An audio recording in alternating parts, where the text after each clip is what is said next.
Typewriter? I know, pretty primitive. But if it was good enough for Hemingway and Tolkien, who am I to argue? Besides, sure beats beside click, drag, delete. Just doesn't have the same finality as paper crumbling in the hand, or that less satisfying bounce as another rejected idea hits the floor. Do you have any idea how hard it is to come up with a fresh idea?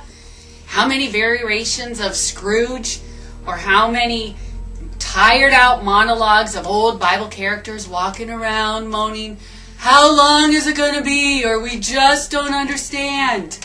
Yeah, they've waited a long time, 400 years, and so have audiences waiting for a fresh idea. That idea is right there. Reject number 5. Nobody in their right mind would believe Grandpa's dying words, "Happy Christmas to all, and to all good night." No! This has to be fresh. It has to be real. Real people, real life. That's where grace finds you, in the middle of your reality, no matter how messy it might be.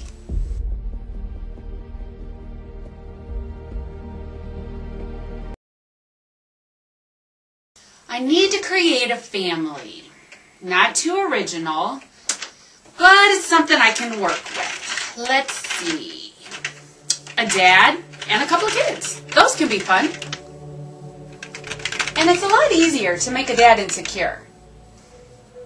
Hey, the only thing that scares the average male species more than the first date in high school is having to be the spiritual leader of his family. Need a name. Let's go with Frank. Career doesn't matter much. What? Hey, the general population has no clue what Mr. Cleaver did in Leave It to Beaver. Not to mention what's-his-face in Father Knows Best. Of the two, most folks couldn't even tell you which show Dad always said, "Hello, June, I'm home." Face it, you work, you bring home a paycheck, let's leave it at that. Whatever. You're also active in church. In fact, you recently joined the men's accountability group. A what? Every Friday morning, you get up early and meet with a group of guys and your pastor at a local restaurant. What do they do there?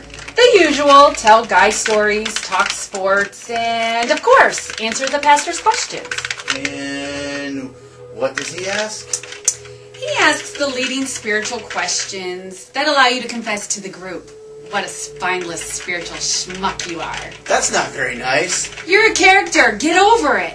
Pastor asks the question, you mumble something innocuous and pray that he goes on to someone else. If things get a little dicey, you look at your watch, use your undefined job as an excuse, and hustle on to freedom. I shouldn't have a little bit more of a spiritual backbone. In your heart, sure, but in that pitfall-strewn journey of 18 inches from a man's heart to his mouth, it gets mushed. It's a guy thing, trust me. I have a choice. Playwright trumps every time. Right, I'm a mushy spiritual schmuck. There's something else. Wait, what? You'll like this. You love your kids, you do anything for them, even if it makes you uncomfortable. Wait, that's not so bad. No, it's not. One last thing. Here it comes. At the last meeting, your pastor handed out a packet of dad-led Bible studies you're supposed to do with your kids as you approach Christmas. He thinks kids need to be refocused. So, sort of a refocus thing. Bring Jesus back to Christmas then. Yeah. I can do that. And therein lies the tale.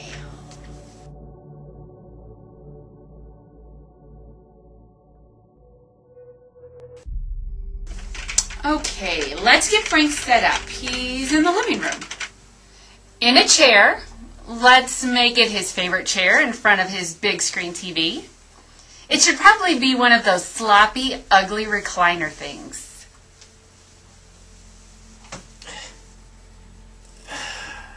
My chair.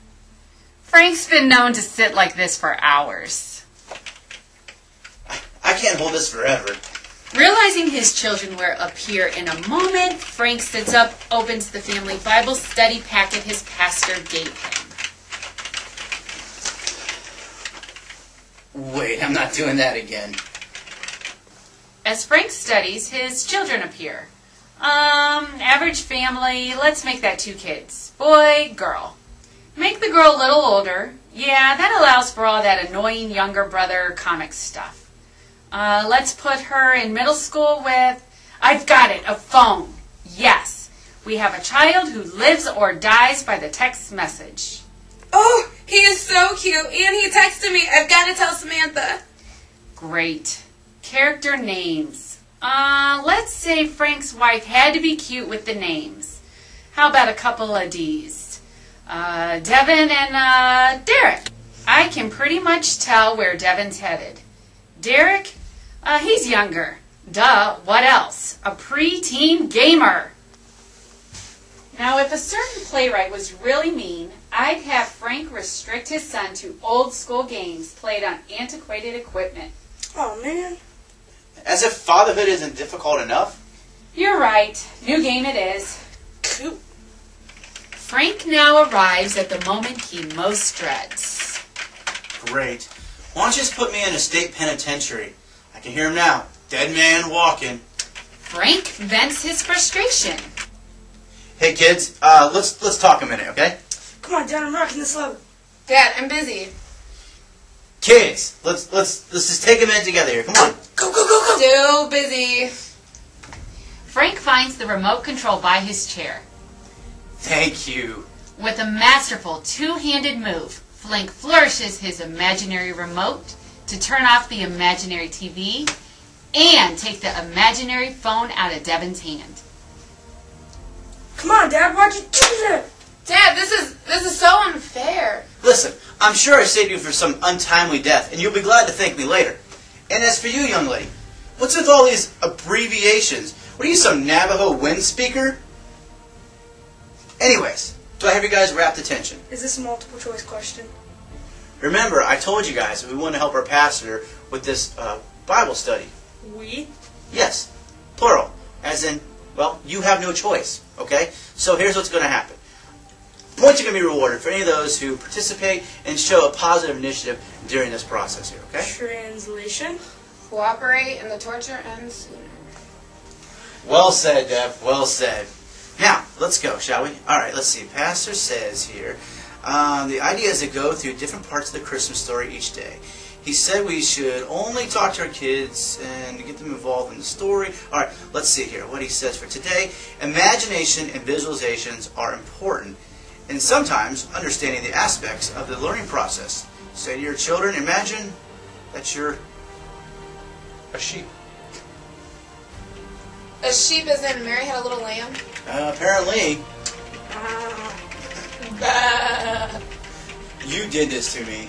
Frank stalled for time. Yeah, right. Bah, bah. I got it. You stink. E-W-E-U. When I pull the wool over your eyes, your skin's still going to be attached. Now, listen, honey. God doesn't like you threatening your little brother, okay?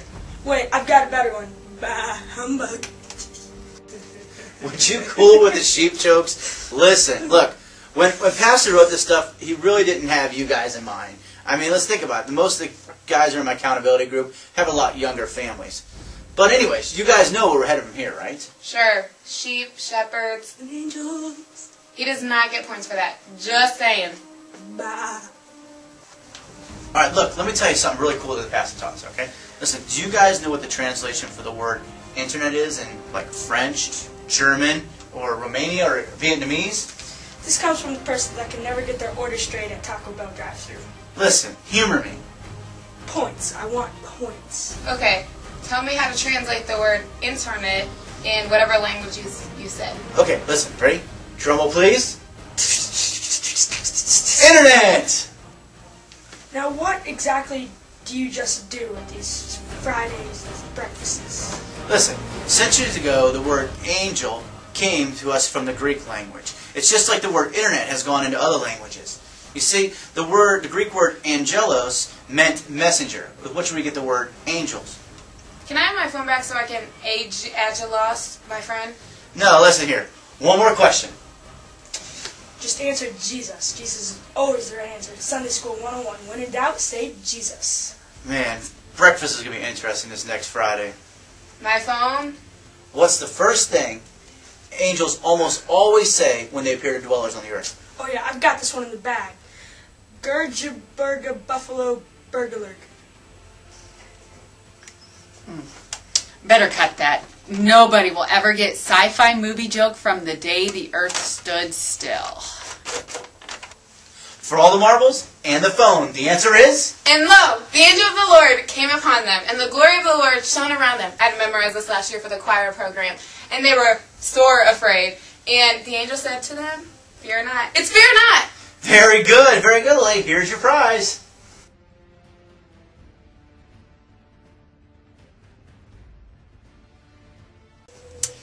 They told me in writing class, be careful. Your characters can get away from you.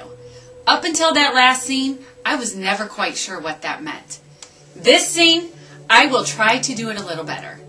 It's been a few days. In fact, Frank actually made another Friday breakfast. At the table, he was the most interesting report. The pastor made a few adjustments for him, and now Frank thinks he's ready to lead his children as a successful Bible study experience. Maybe yes, maybe no. Scene opens up, lights come up. Let's put Frank back in his chair. Wonder where the kids are. Tonight is Magi night. I gotta remember it's Magi, not Magi.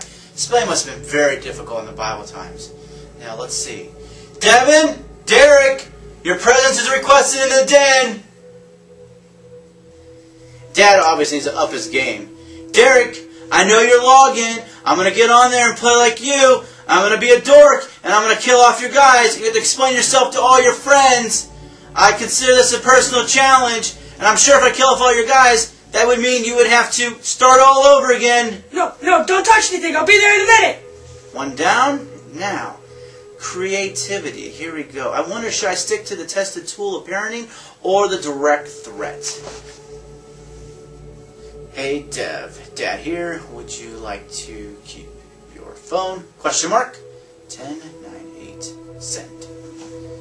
Daddy, you want to do that, would you? Never hurts to keep them a little off balance.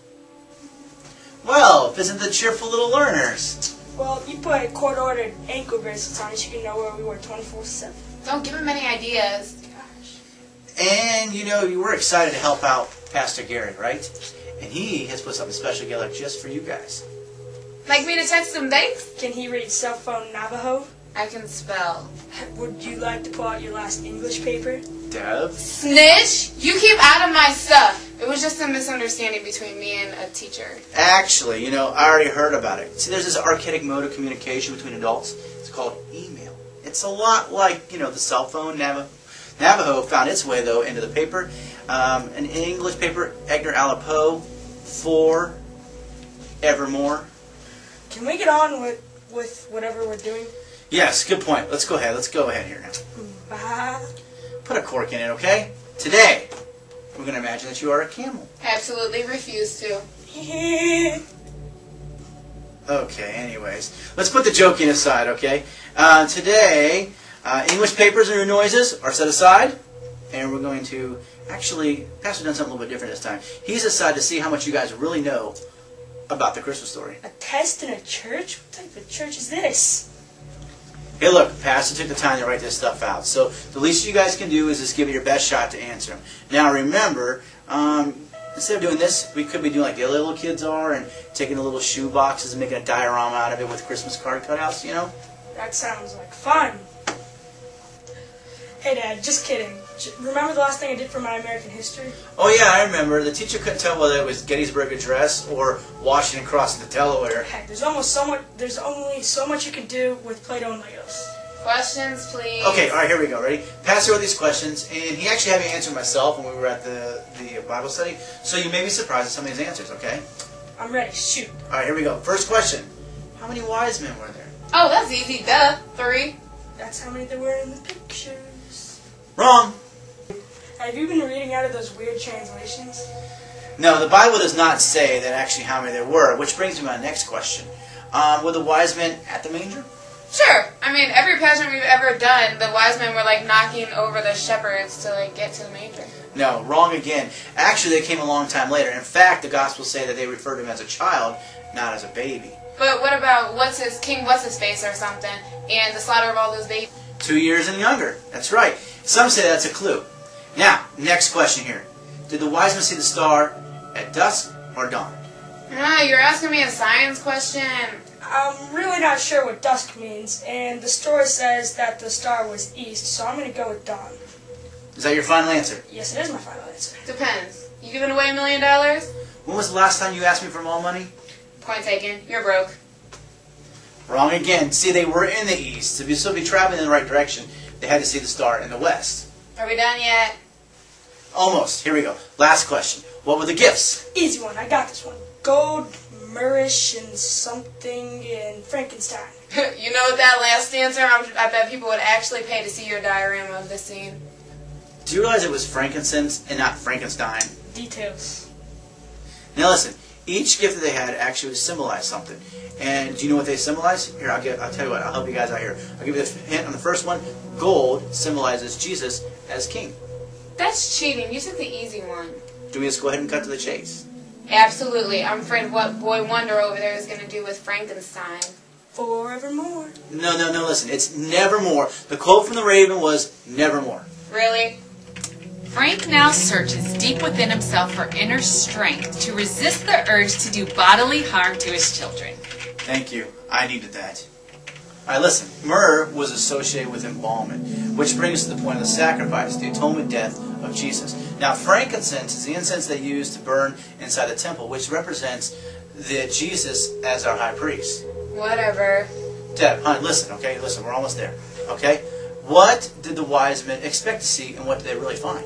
How were we supposed to know that? Well, here's a clue. Did they go straight to Bethlehem, or did they go somewhere else first? They went to Jerusalem. Wow. Okay, anyways. And why did they go there first? Because they were expected to find a king in a palace. Right, but what happened? All they got were directions to Bethlehem.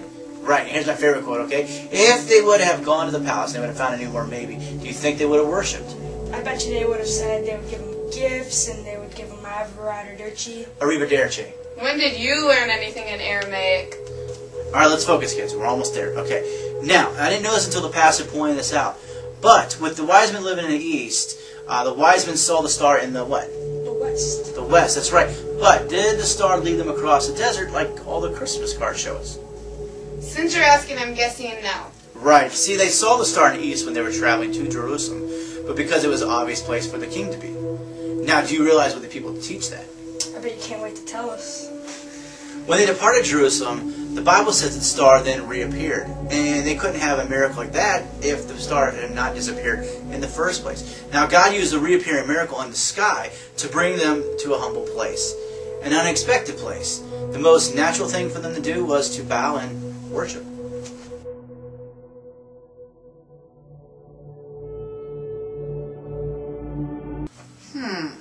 Well, things seem to be shaping up nicely. Poor Devin may not be the sharpest crayon in the box, but as a family, everything seems to be working. Frank's getting a little more confident as the spiritual leader. The kids are engaged, learning a little. Boring. All right. A certain playwright got to kick an anthill. Let's see. Frank is back in his chair. Yes, his feet are propped up. Other side of the chair, Frank. Frank is reclined and asleep. He's been asleep for a long time. Sleep, Frank, sleep. I'm sleeping already. Frank may need to seek treatment for sleep apnea. Would you just get on with the story already? Suddenly, from a bedroom, a scream! You little twerp, where are you? I'm going to kill you! Frank awakes with a start. Well, that's not much of a startled expression, but, well, let it go for now. Thanks. Shouldn't you try to find out what's going on? Oh, yeah. Dev! Characters, you have to tell them everything. Dad, before you do something you'll be sorry for, get in here right now. And come to think of it, Derek, make tracks here too.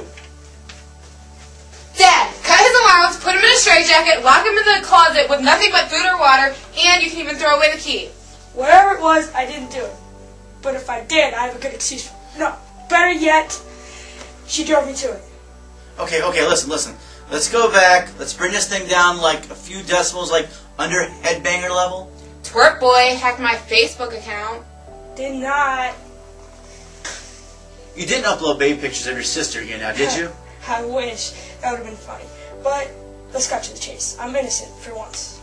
You're sinful until proven innocent. No, listen. Let's get all sidetracked with all this theology and stuff. Derek. Let the record show. Would you please be quiet? Dev, the accused must speak. Who knows? He may even hang himself with his own testimony. As I was saying before I was so rudely interrupted, I couldn't have hacked your page because my wise father. You know my phone has been broken. Gone. It's long gone. The kid has a point. He hacked my Facebook and posted ugly things. He even made fun of my name. Every kid in the school knows about it. I know because Julie texted me. Seriously, Dev, I did not do it. I broke my phone shooting hoops the other day. You can even check the Christmas list. My new phone for Derek. Read it and weep. But you're already weeping, so it doesn't count. But if you didn't, then who did? Okay, listen. Are you having any trouble with any of the kids at school? Well, maybe that football player that doesn't give him the time of day to even look at her because of his girlfriend. How about his girlfriend seeing you and him hanging out after school the other day? Sherlock. It was her! Okay, listen. Okay, hold on. Now, first off, did you delete everything on the post? I'm not stupid. I think you need a second opinion. Hey, cool it. Listen. So what you're telling me is you've done all the damage control for now. For now. Good. Next time, when you decide you're going to wake your dad from his sleep, do it a little nicer, would you? But she made fun of my name. Listen, you should feel my pain. Think about it. My first name, Frank. You know how many times I had to hear the word weenie? Or how about, where's the buns? Then Frank had a flash of inspiration. I got a flash of inspiration. Listen, now would be the great time to do what the pastor gave for us. Yeah, I think I have to go check some. No. Come on. It's okay. That's not going to work. Stay right here. I don't want to face any of my friends right now. This seems like a really good time to cover this here. You'll be happy to know, though, that it is short. Thank you, Pastor. I'll be sure to convey your sentiment there towards that. Okay, what is in a name? Indeed, this is very appropriate. I'm thrilled. Actually, Dev, someone who was thrilled at the same time, but also very apprehensive and confused in the mix. Who? She's pretty close to your age. That's scary. Mary, Jesus' mom? Bingo. Nobody plays that game anymore, Dad. You might as well have said Yahtzee. About that phone? P13. That's my boy. Now, Deb, do you remember what the angel Gabriel said to Mary when he appeared to her? Fear not. Keep going. She was blessed among all women. Keep going. She would have a child and name him Jesus. Forevermore. Again, Frank searches deep within himself looking for... I'll get it. I got it. I won't kill the kids until after the last scene. And he will save the people from their sin. That's my girl. But what does his name mean? The playwright knows where to put in the right questions. Thank you. Now answer her question. Pastor said in the days there was a name, Jesus, was a fairly common name. And that in the Old Testament, there was someone who was born with the same, close to the same name. Yeah, there was someone named Jesus in the Old Testament. No. How about, and the walls came tumbling down? Samson. You never give the kid a break, do you? Oh, all right. Joshua. Wow, Deb, that was great. Thank you. In fact, Pastor said that he might even lead a Bible study about that in the future, about Joshua and Jesus. He said that would be a really great study. I can't wait. I'll make sure you have a front row seat for that session. Now listen, let's just cut to the chase here, okay? The name Jesus and Joshua means salvation is from God. That's convenient. That's just one more way that he wanted to make his intentions for us perfectly clear. His name foretold and added the emphasis to the moment that when he declared to his disciple that he alone was the way, the truth, and the life.